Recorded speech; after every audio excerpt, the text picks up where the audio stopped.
Health is wealth.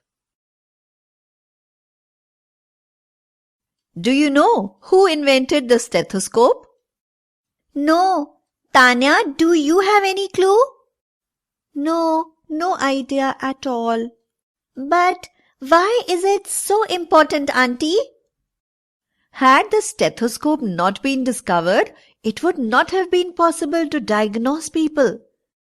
Let me tell you girls about him. In 1816, René Laennec discovered the stethoscope. He saw two children sitting at the two ends of a log of wood whispering through it. They were able to hear the faintest sound through the log.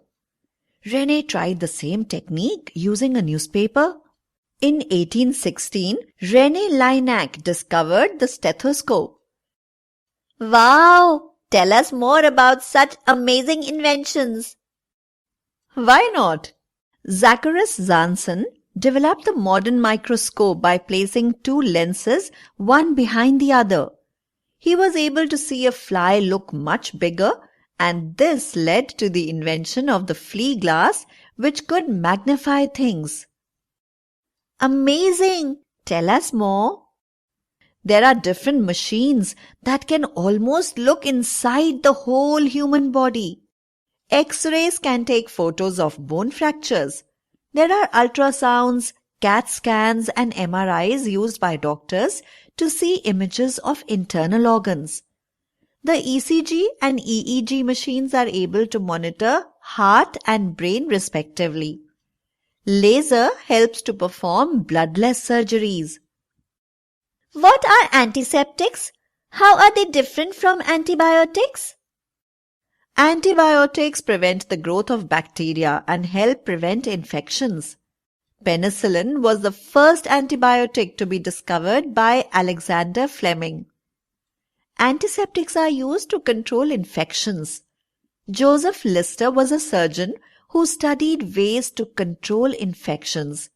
He conducted experiments using carbolic acid to prevent infections and discovered the first antiseptic.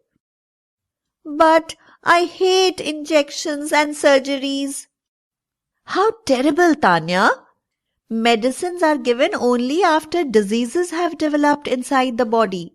But injections, vaccines and surgeries help prevent diseases from occurring in the first place itself.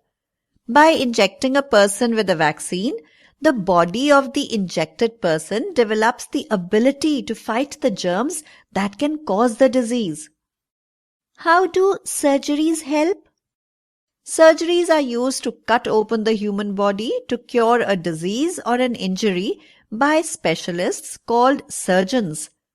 Today, it's possible to even replace diseased organs with healthy ones by transplantation. Okay, I don't hate them anymore. Yes, you should not. I have decided to become a doctor like Auntie. I want to save many more lives for sure. Good girl.